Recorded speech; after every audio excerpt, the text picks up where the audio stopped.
Adam, we're back again with the top 10 struggling teams in the NFL. We're taking a look at the draft, and then we're looking at the poor teams and how they got there, and two, what they can do to move forward. We'll be looking at free agency, their current team, the coaching, and then a little bit of the draft and see what they can pick up. We are at number 8, which is the Cleveland Browns. Let me just get the draft up. There we go. You can see them, the last of the 3 and 10 teams. I'd go as far to say another team that shouldn't be in this position. I think, with the roster they've got and on paper before the season started, bar the quarterback, which had a lot of question marks about him, lots of people liked all of the defensive players, the O-line, the D-line, the cornerbacks. They had some decent weapons. Yes, they were going to be without Nick Chubb for a bit of the season. But overall, I think people thought it was strong on paper. They qualified for the playoffs last season. Stefanski was coach of the year. So all signs pointing in a decent direction for them. And yet again, they find themselves with a poor record at 3 and 10 and it not going the way they wanted, mainly because of the quarterback situation. But Adam, another organization like the Jags that find themselves in this position quite a lot. Why is that?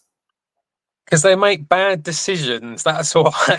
A bit like the Jags and a lot of these teams that we've been talking about, they make very poor decisions. And actually, if you sort of like go away from Kevin Stefanski and his time of being there since 2020, they actually didn't have a double-digit winning season since 2007 under Romeo Crennel. That was the last time. So it's like a really long time until Kevin Stefanski turned up and has really, really made a difference there. So, but they just make bad decisions.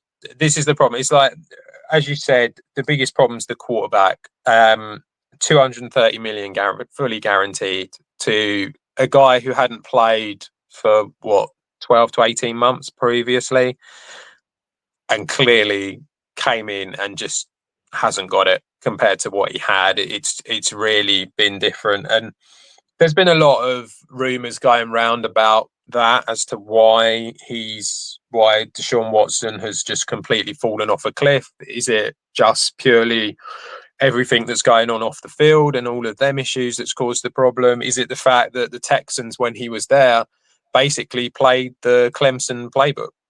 That's what a lot of people have come out and said, and the Browns were not happy to do that. And obviously he's just not been able to deal with it. So there's a couple of potential things there as to why. He also was injured, of course, and has that injury caused him problems as well. But yeah, I mean, just a really poor decision bringing him in. Shouldn't have brought him in. Certainly not under that fully guaranteed contract.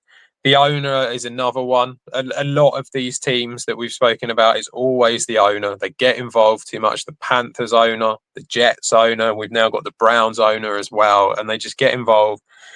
And it's almost like, well, we've spent all this money on Deshaun Watson, so therefore we have to use him and you're playing him no matter what, unless he's like injured. So that's kind of half of the issue, I think, as well. But yeah, I mean, if you look at the GM and the head coach, so Andrew Berry's the GM. He signed a contract extension last year in June, or this year even in June, and so he's not going anywhere. So we don't have to look at GM. Head coach, we shouldn't be looking at any head coaches. Kevin Stefanski came in 2020 and he went 11-5 that year. Like I say, the previous time that they had gone double digits was 2007. 2021 he went 8-9, and 2022 7-10. Deshaun Watson comes in for the 2022 season, so it starts going wrong already. 2023 they end up in the playoffs, go 11-6. Main reason for that is that Deshaun Watson got injured quite early, and Joe Flacco comes in and just goes on a run, and that's how come they ended up in the playoffs. This year, it's all fallen apart again. They're 3-10. It's probably the worst that they've been, but Deshaun Watson played for probably 9-8 of them games, I'd say. Yeah, and they have looked exciting with Jameis Winston at quarterback. Yeah. So obviously Winston's there, and I mean, he's been all right. There's a limit to what you get from Winston. It is exciting to watch. Any neutral would love him as a starter for a team, certainly a team that they don't support. So, but he's not. He isn't the future Oh for no. them. It's like so.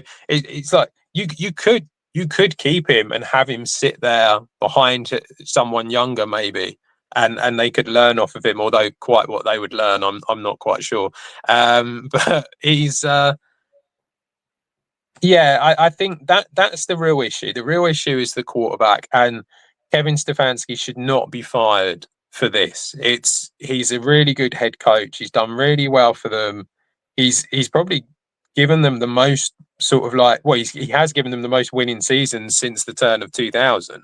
So they need to keep him.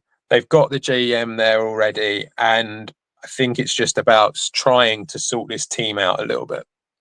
Yeah, I mean, he's won Coach of the Year twice in his tenure Yeah. there. So yeah, moving on from him is not the right thing. He does well at with the press conferences, and he does the best for the team at all points. You don't get any drama with him or any controversy. He is just a good coach. So moving on from him, if they do, someone's going to have an absolutely fantastic head coach to go and pluck. So don't give him up and let someone else have him and use him to his best of his abilities. Keep him around and just sort that quarterback out, because we have said that's the issue with this team. And then just build on that, and hopefully they don't run out of time, because I think their defense is as strong as it is.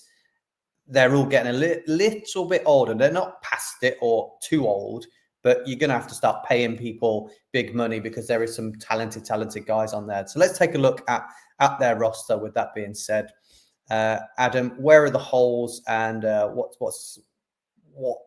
Well, there's not that many, is there? No, not really. So, as you said, the defense is pretty good, but they are getting a bit older. Just to sort of take the defense as a whole, that's not the issue, really. That it's something that you can look for depth if you want to, and there are positions where, as you say, they are getting a little bit older, so maybe you would want to bring in guys. It's not a case of wanting to bring in guys at that are expensive, though. You don't really want to invest too much in the defense, because it is a very good defense already. So really the offense is where we're looking at. So personally, you can't carry on with Deshaun Watson. It's just, if you do this, you're just going down another year. You're wasting another year of that defense. So you have to move on from him. Now, Winston is a free agent as well, so you might want to pay him in order to just keep him there for another year or two as a backup, and just help a young guy out. So that's something, but you can do that. You've got 25 million in cap space, so you could bring him in and keep him there, and that's fine. But they need a quarterback, and they need to, I would argue, they need to draft one, because there just isn't anything much in free agency this year. I think wide receiver is a need for them. Amari Cooper obviously has gone now, and so he's not around. Jerry Jeudy has looked pretty good with yeah. Winston, but that's with Jameis Winston. He's looked pretty good with him. So you're going to need someone who's just basically going to want to throw the ball all day long, and then Jerry Jeudy will look all right. But before that, he didn't look very good at all. I think Cedric Tillman has shown glimpses and looked all right. He got injured recently, so that's a bit of a shame for him, but he's looked okay. And Elijah Moore has done little bits as well. But I do feel like that with Amari Cooper gone, they're missing that real top quality wide receiver. And so I think they need someone there. At running back, they got Nick Chubb, who's a free agent. Now, he's pretty much come out already and said that he wants to stay. But he is coming off of a really bad injury, and he looks all right, but he doesn't really look like the Nick Chubb of old. The rest of them, it's not great, really, the rest of the running back. So I feel like a running back in a strong running back draft class is somewhere you want to go. And then really the O-line, I just think it needs a bit of a refresh. Jack Conklin. They're losing Jedrick Wills as well, aren't they? So yeah, they are going to lose him. So that's going to be really difficult for them to replace. So I think they need to do that. Jack Conklin is always getting injured. He's all right at the moment, but he seems to constantly be getting injured. And I think Dwayne Jones as well. It just seems to have he's got a bit slow, got a bit older, and just not. Dwayne Jones. Yeah. What do you mean older? He was a rookie last year. Well, he just. Do you know? I just don't think he had a really good rookie year, and he's not been the player that he was the previous year. This year, yeah, he seems to getting older. Okay, not older, but just sort of like he just, to me, it feels like he's just a bit slow, and it's just not really worked for him, sort of thing. So I think O-line would be useful, mainly for Conklin. I think because of Conklin getting injured all the time, I think they need to look at O-line. And also, I don't know about you, but I just think the run game hasn't been that great, and I do wonder if it's because of the O-line. Yeah, I think they've moved away from it. I watched them a few weeks I suppose back. Winston just throws the ball all the time, doesn't he? And they weren't using Nick Chubb. You know, the game that they did use him, he was great, got in the end zone twice, his yards were decent. But they seem to be, you know, anytime they're in the red zone, they want to throw it. They just want to get it to Njoku, don't they? It seems to be their plan of action. And then when they're further away, it's try and get it as far down the field to Jerry Jeudy as possible. So I think they've steered away from the run rather than the fact the run's not good, but maybe the O-line has come into effect with that. Before we started this and before we looked at their roster, I thought, they won't need loads. But actually, when you really look at it, quarterback, wide receiver, O-line, running back are all going to be big needs. Yeah, their defense is fine, but that's 4. Proper this is what I mean. There's a lot that is need. I mean, and they don't have a large amount of cap space. Like they've got 20 Watson contracts. This is the problem. They're minus 25 or minus 26 million now. So they need to cut some of these guys in order to be able to deal with it. But like I say, it's almost like, I mean, but taking out some of these guys it's not going to be difficult in order for them to become cap compliant, because 25 million is quite easy to get down to that. But obviously you're just creating more holes.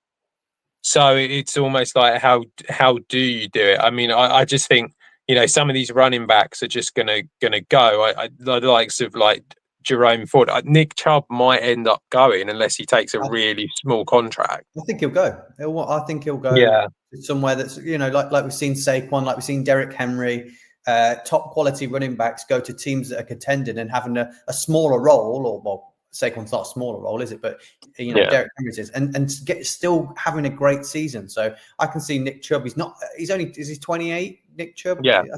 So you know, he's not past it. You know, there's still left plenty in the tank, and I think he'll want to go to a team where, you know, they can get the best out of him and he contend, because I don't think he's going to get to do that with the Browns. So he might want out, I think. Yeah. So free agency is basically a no-go because they're trying to come down. So it's like whatever they bring up in free agency, it's going to be really guys just really small contracts that don't really mean a great deal. So this is about the team having to get not younger, but having to get sort of cheaper. And really the only way to do that is through the draft. And that's what they're going to have to do. So it's going to be a case of trying to find, I think you're going to need to try and find, probably in the first 3 rounds of the draft, a quarterback, a wide receiver, probably O-line, because you're going to be able to get a running back in like 4 or 5. So I think that's how they're going to have to look at it. And they need to get rid of guys rather than signing guys for any sort of substantial money. J.K. Dobbins is the only one you probably look at, injury prone, but had a good season. He might, you know, the Chargers might look into the draft for another one. But he's had a good season this year, and you sort of think he's probably going to be able to sort of like command a certain amount of money. I know it's saying like 1 point something million, but I think he'll probably be, you know, given the season he's had, you'll probably find that he'll be able to get a little bit more out of it. And this is what I mean. It's almost like anyone any good is going to cost too much for a team that needs to somehow get their cap down 25 million. I think they're looking at depth players in free agency rather than actual replacements. So let's take a look at the draft, which we did say was something they're gonna got some another team big decisions to make about where they go at each round and what position they see is big for them. So let's take a quick look. Got 4 picks. It's not too bad in the first 3 rounds. That will help them. Let's see what comes off the board early doors. Yeah, there we go.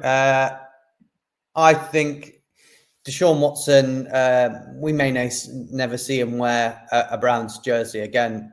I think they're not going to cut him, are they? He'll just stay on the team, but he'll be injured through next year anyway, won't he? Yeah, I think he might be medically unavailable, I think could be the way forward here. So they're going to be the first team that gets a stab at Jalen Milroe then, I think. I think this is a good spot for him. I think the likes of Jerry Jeudy will work very, very well for him because Jalen Milroe is known for gunning one down the field and then using his legs. So very, very talented with his legs. Probably the best in college right now at running dual threat. So I think Jalen Milroe with the first round, they've got to go. I believe they've got to get the best prospect they can. They can't have another development and it not work. I think they need to go and they get the best prospect. So I think they go here for quarterback. What's your thoughts? Yeah, no, I like it. I also think if they can bring Winston back as well, then he will be ideal as a veteran behind him and someone that will be able to do something to really help him. So yeah, I like Milroe there. And as you say, they're kind of in that position where it's almost like they have to get a quarterback. They can't carry on the way that they have done this year because it's just not going to do anything. So yeah, I like him. They would have their pick of the left tackles if they did want to dip into left tackle first. But I think that what's the point in having a great left tackle if you haven't got exactly Uzi protecting? So I think wait on that and see if you can develop someone else, see what's left because there'll be a decent pick. 39 is a decent pick, so let's go with Jalen Milroe for them. B+. Yeah. But yeah, I think that it's the way forward for him, and then to me it's about concentrating on. It's all on the offense. This one, it'll probably be quite a fun one for Browns fans this draft because it's like it is all offensive players, but it's going to be looking at O-line, looking at wide receiver, really just picking whoever we think is going to be the strongest. Yeah, I think O-line for me, they've got to replace Jedrick Wills. They've got to get a left tackle. You've just got Jalen Milroe, so I think you've definitely got to look at that next. It's kind of like the map of creating a team, isn't it? So Josh Connolly there, Oregon struggled at the start of the season with their O-line issues, but they moved it all around, and it's been phenomenal since after that. I think they struggled for about two weeks, and then all of a sudden they just didn't give up sacks. And they're one of the best teams in the country. So Josh Connolly for me is definitely a good pick for them at this point. So that shores up protecting Milroe a little bit. And you want to protect him as much as you can. And you want to be able to get a strong O-line to utilize how good he is as a runner as well. So O-line is really, really key for them. So that'd be good. Yeah, and then I think once like I say, once we've done that, it's wide receiver and running back, and again, it's about what's kind of the best available at them points. I mean, you would think wide receiver would be the way to go here because running backs will fall down, so that kind of like makes sense. So yeah, I mean, whoever looks like the best wide receiver that they can get their hands on, and maybe one of the Oregon guys would make sense. It's definitely. I think we've had Tez Johnson go in one of the other drafts. I think we had someone pick him later on in the draft. So I think Evan Stewart equally brilliant talent. They'll be dipping into the Oregon pot once again. They've had an O-line, so they're now pairing up with a wide receiver as well. So I think they take Evan Stewart here, and that really helps them. I think that gives them a good chance at wide receiver. I think, although very young, and maybe all three that they've currently got to be wide receivers, it's lots for Milroe to use. We've seen the likes of your Green Bay Packers. a plethora of really talented youngsters works for you sometimes over having one amazing guy and a support cast. So I think that'll work quite well for them. Yeah, There's plenty of running backs. yeah, exactly. It's like you're gonna get one here, so it's not an issue, is it?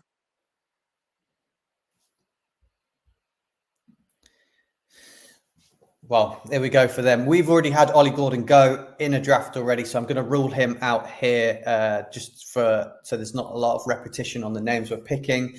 And then looking down that line, I thought Nick Singleton was going to be the premium blue chip guy coming into one of these drafts that he was eligible for, and I thought that he would be up there as maybe a first round talent, but it just hasn't really happened for him. It just really isn't getting the most, and it's odd because he's at Penn State and they're good at that.